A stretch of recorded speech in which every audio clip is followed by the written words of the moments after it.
지난주 금요일 잭슨홀 밀팅에서 파월 형님께서는 나의 예언과 조금도 틀리지 않게 금리 인상을 신중하게 하겠다고 말을 했다. 그러면 우리는 이 시점에서 왜 전 세계인들이 파월 형님의 입김을 집중을 하고 관심을 갖는지 쉽게 풀어서 이야기해 보도록 하겠습니다. 파월 형은 전 세계 운동선수들의 감독님이라 가정을 했었을 때 현재 금리가 각 선수들마다 무거운 추라고 가정을 해 보겠습니다. 현 금리 미국이 5.5%라면은 추를 55g이라고 가정을 해보겠습니다. 각종 분야 선수들이 이 추를 좀만 덜어줄 수 있는 발언을 아마 지난주 금요일 날 해주기를 바랬을 것입니다. 그러나 감독님은 회식 자리에서 니들은 운동선수가 돼가지고 그동안 코로나 때문에 쉬면서 고기도 묵고 운동도 쉬면서 집에서 띵까띵까 만화책이나 보면서 뒤룩뒤룩 살만 쪄가지고 어떤 대회를 나가도 화려한 경기가 나는 기대를 할 수가 없다. 그렇기 때문에 나는 니들에게 무거운 추를 제거할 생각도 없고 앞으로 경과를 지켜본 후 추를 더 달 수 있다고 발언을 한 것이다.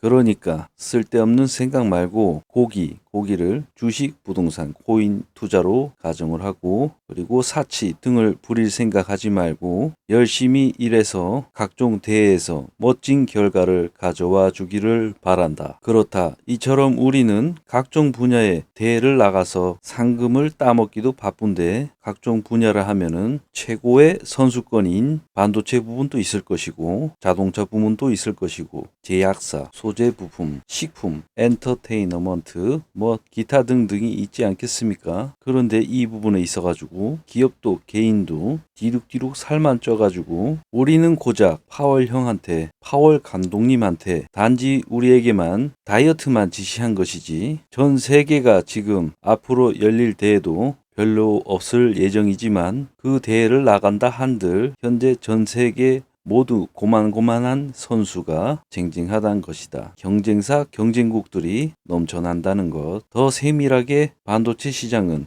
현재 우리나라 앞으로도 버틸 수 있을까? 다른 산업은 더 말할 것도 없다. 그럼 자영업자들은 현 고물가로 인해 뒤룩뒤룩 쪄버린 물가 가격과 금리 인상으로 인해 그 가중치가 배가 더해지고 있는 상태에서 벌어들이는 수익으로 참 버티기가 힘든 날들이 이어질 것이다. 나 같은 직장인 건설업 종사 중인데 작년 구직자 사이트만 돌아봐도 들어갈 만한 회사들이 현장들이 넘쳐났었다. 지금의 구직 사이트엔 볼품없는 구직 공고만이 존재할 뿐이다. 현 직장인이라 그러시면 한번 구직자 사이트를 뒤져보시기 바랍니다. 이처럼 우리는 추 55g에 허덕이고 있는 상황이고 여기에서 살아남는 국가, 기업, 개인이 각종 대회에서 상금을 1등에서 3등에게만 주어지는 것인데 과연 우리가 그 상금을 타먹을 것이라고 보고 있는 것인가? 그동안 대회를 안 나가고도 추 빵그램으로 역병사태의 지원금도 받아 타먹었다. 우리는 아팠던 것이 사실이나 그 고통에 대비해 감독님은 우리를 믿고 후한 지원을 해줬던 것이다. 우리는 고민해 볼 필요가 있다. 나 자신에게 그리고 우리의 기업 가치관에 또 더 나아가 우리의 나라에 과연 우리는 그동안 열심히라는 단어를 떠올릴 만큼 노력을 하였는가 말이다. 내 동생은 야구 선수였다. 수많은 경쟁자를 뚫고 NC, LG 2군에 들어가 나름 열심히 선수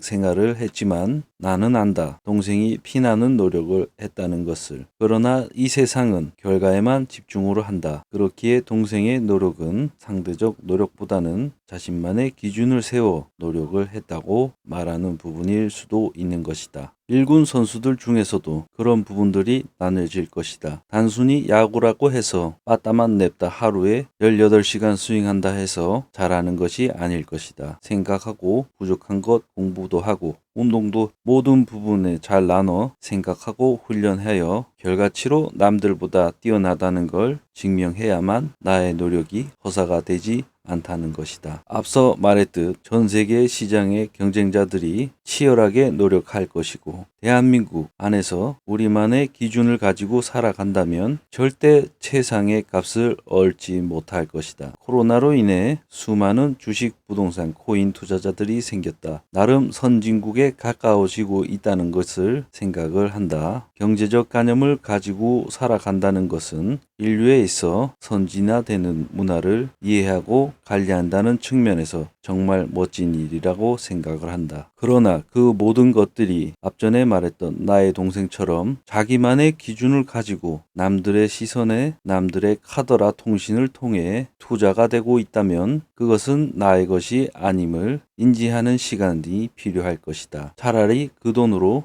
로또를 해라. 투자를 10회 했는가? 그럼 이 글을 보고 당장 서점에 달려가 내가 관심 있는 투자의 서적을 1년에 적어도 10권 정도는 읽어 나가야 되지 않겠는가 싶다. 나는 투자가 즐겁다. 단지 그것뿐이다. 그러나 지금은 투자가 문제가 아니다. 대한민국의 수많은 기업, 수많은 자영업자, 수많은 직장인들이 과거 IMF 때처럼 이 썩어 빠진 대한민국 기득권 세력들 먹잇감으로 던져지고 있는 상황이 안타까울 뿐이다. 그러나 IMF 때 우리가 바보 상자 TV만을 보고 세상을 봤지만 오늘날의 우리는 마법 상자 PC를 통해서 한국은행, 신용평가사, 해외 대형 투자사 등등 자료들을 쉽게 접할 수가 있다. 그리고 이렇게 이런 것들을 찾아 알려주는 나 같은 유튜브도 볼 수 있지 않는가. 이런 시대에도 아직도 부동산으로 어줌짝게 벌어들인 50대 이상의 어르신들 중에 그 많은 자산을 주변 지인, 바보 상자 또는 바보 튜브를 통해서 영상을 아마 그 알고리즘도 잘 모를 거다. 유튜브는 내가 관심 있는 분야만 지속적으로 연계되어 보여준다. 그러다 보니 한없이 자만에 빠지게 되는 혼란이 생길 법한데 어르신들은 그런 부분들도 잘 모르는 것 같다. 단지 유튜브 띄워보니 죄다 내가 바라는 부분들만 보여주기 있으니 말이다. 아무튼 그렇게 앞으로 이 거대한 시기가 지나고 나면 우리는 또 아무것도 없었던 것처럼 IMF 때처럼 큰 고통을 감내하고 또 한번 성장해 줄 것이라고 나는 믿고 싶다. 마지막으로 우리는 명심을 하자. 투자는 인생은 늘 준비되어 있는 자에게 열매를 내어준다는 것이다. 이상 서가경제였습니다.